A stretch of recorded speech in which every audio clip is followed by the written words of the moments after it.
আসসালামু আলাইকুম। আমরা এখন দেখব বিএডিসির অ্যাসিস্ট্যান্ট অ্যাকাউন্ট অফিসার পদের পরীক্ষার প্রশ্ন সমাধান, গণিত পার্ট 2। অঙ্ক শুরু হবে 21 নম্বর অঙ্ক দিয়ে। 21 নম্বর অঙ্ক ছিল, সব্যজ ও মামুন একত্রে একটি কাজ 26 দিনে করতে পারে। তারা দুজনে একত্রে 22 দিন কাজ করার পর মামুন চলে গেল এবং অবশিষ্ট কাজ সবুজ একা 6 দিনে শেষ করে। অবশিষ্ট কাজটি একা করতে মামুনের কতদিন সময় লাগতো? তো ধরে নেই মামুনের সময় লাগতো হচ্ছে x দিন আর সবুজের সময় লাগে হচ্ছে 6 দিন। মামুনের হচ্ছে x দিন, সবুজের লাগে হচ্ছে 6 দিন। আর তারা একত্রে যদি করতো তাহলে দেখেন বলা আছে 26 দিনে করতে পারে, আর 22 দিন করার পরে বাকি কাজ করলো হচ্ছে সবুজ। তাহলে বাকি কাজ যদি দুজনে মিলে করতো তাহলে তাদের লাগতো হচ্ছে 4 দিন। তাহলে দুজনে একত্রে করতে পারে হচ্ছে 4 দিনে, সবুজ করতে পারে 6 দিনে, মামুন করতে পারে x দিনে। তাহলে আমরা লিখতে পারি 1/x প্লাস 1/6 ইকুয়াল টু 1/4, বা এখান থেকে লেখা যায় 1/x ইকুয়াল টু 1/4 মাইনাস 1/6। এটা করলে আসবে হচ্ছে 1/12, অর্থাৎ x এর মান আসে হচ্ছে 12। তাহলে আমরা বলতে পারি মামুন বাকি কাজটুকু একা করতে পারবে হচ্ছে 12 দিনে। 12 দিন হবে এই প্রশ্নের উত্তর। তারপর অঙ্ক নাম্বার 22। নাম্বার 22-তে বলা আছে 77 জন শ্রমিক প্রতিদিন 9 ঘন্টা কাজ করে 42 দিনে একটি দালান তৈরি করতে পারে। 77 দিনে একই রকম 2টি দালান তৈরি করতে 63 জন শ্রমিকের দৈনিক কত ঘন্টা কাজ করতে হবে? তো এটা একদম ইজি অঙ্ক। কত জন? 77 জনকে আমরা গুণ করব হচ্ছে 9 ঘন্টা করে কাজ করলে 42 দিন কাজ করতে পারে। এটা টোটাল কাজটা বের করা হলো, অর্থাৎ কত ঘন্টা কাজ করতে হবে সেটা বের হয়ে গেল। এখন বলছি এরকম দালান তৈরি করতে হবে হচ্ছে 2টা, তাহলে 2 দ্বারা গুণ করব আর ভাগ করব হচ্ছে কতজন নিয়োজিত থাকবে। নিয়োজিত থাকবে হচ্ছে 77 দিনে কাজ করবে হচ্ছে 63 জন। তাহলে 77 ও 63 দ্বারা ভাগ করব, এটা করলে আসবে হচ্ছে 12, অর্থাৎ দৈনিক 12 ঘন্টা কাজ করতে হবে 77 দিনে একই রকম 2টি দালান তৈরি করতে 63 জন শ্রমিকের। সেই ক্ষেত্রে 12 ঘন্টা হবে এই প্রশ্নের উত্তর। তারপর অঙ্ক নাম্বার 23। নাম্বার 23-এ বলা আছে একটি নির্বাচনে মোট ভোটারের 22% ভোট দেয়নি। 2 জন প্রার্থীর মধ্যে পরাজিত প্রতিদ্বন্দ্বী 21,216 ভোট পায় এবং বিজয়ী প্রতিদ্বন্দ্বী পরাজিত প্রার্থী অপেক্ষা 50% ভোট বেশি পায়। যদি বিজয়ী প্রার্থী 60% ভোট পেয়ে থাকে তাহলে ওই এলাকার মোট ভোটার কতজন?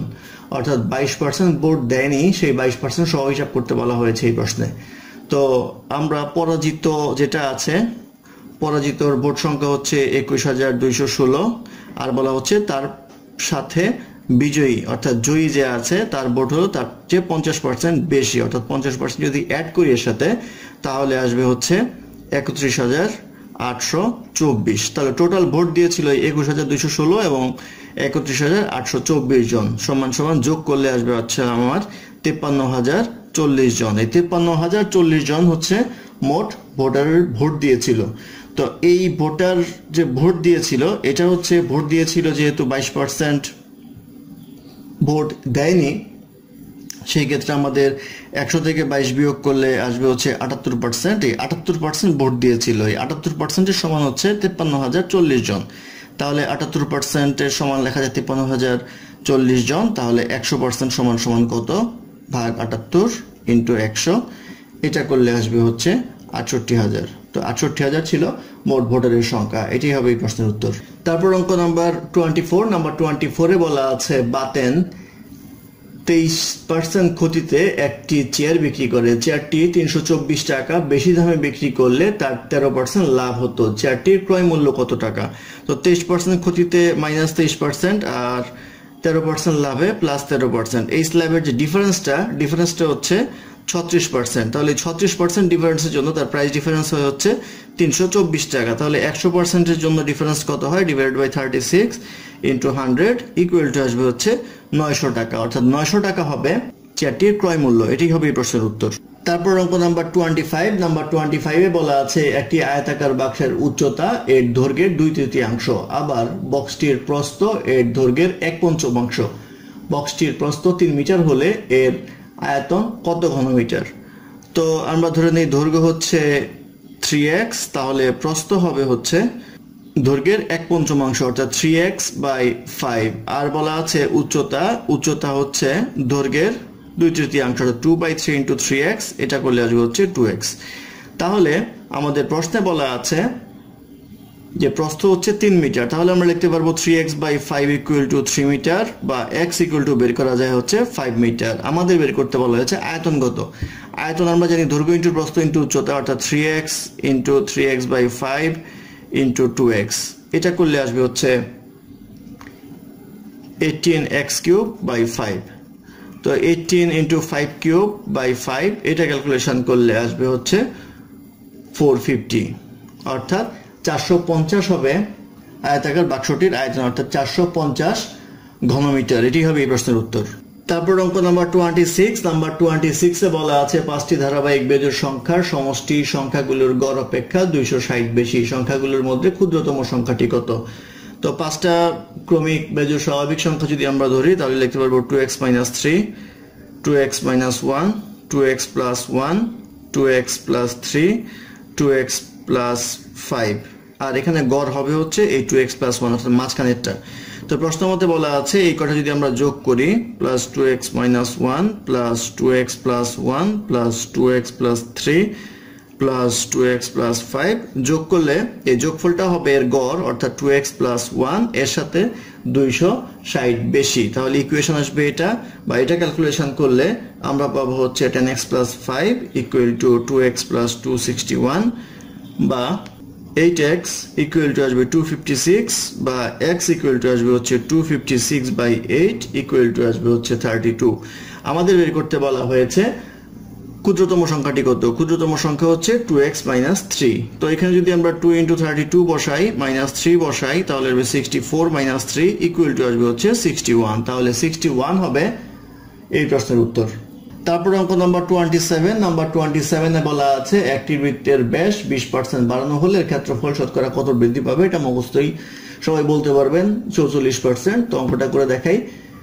ব্যাস আর ব্যাসার্ধ বৃদ্ধি সেম জিনিস, তো বৃত্তের ক্ষেত্রফল হচ্ছে πr², আর যদি 20% বৃদ্ধি পায় তাহলে আমরা লিখতে পারবো π1.2r²। তো এটা করলে আসবে হচ্ছে π1.44r²। তাহলে ডিফারেন্সটা হবে হচ্ছে π1.44πr² মাইনাস πr² আসবে হচ্ছে 0.44 πr²। তাহলে কত পার্সেন্ট বৃদ্ধি পেল সেটা বের করবো। 0.44 πr² divided by πr² into 100 আসবে হচ্ছে 44%, অর্থাৎ 44% বৃদ্ধি পাবে। এটাই হবে এই প্রশ্নের উত্তর।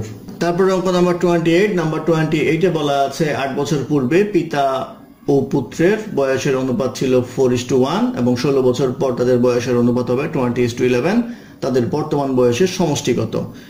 তো আমরা ধরে নেই পিতা ও পুত্রের 8 বছর আগের বয়স, পিতার বয়স x, পুত্রের বয়স y। সেই ক্ষেত্রে 4 বছর 4:1 হবে 8 বছর পূর্বে, আর 16 বছর পর, অর্থাৎ x এর সাথে 8 যোগ করতে হবে প্লাস 16 যোগ করতে হবে। তাহলে x + 8 আসবে বর্তমান, আবার y + 8 আসবে বর্তমান প্লাস 16। এটা করলে আসবে হচ্ছে 20/11, বা এটা ক্যালকুলেশন করলে আমরা পাবো হচ্ছে x + 24 divided by y + 24 = 20/11, বা এটা ক্যালকুলেশন করলে পাবো 20y + 480 = 11x + 264।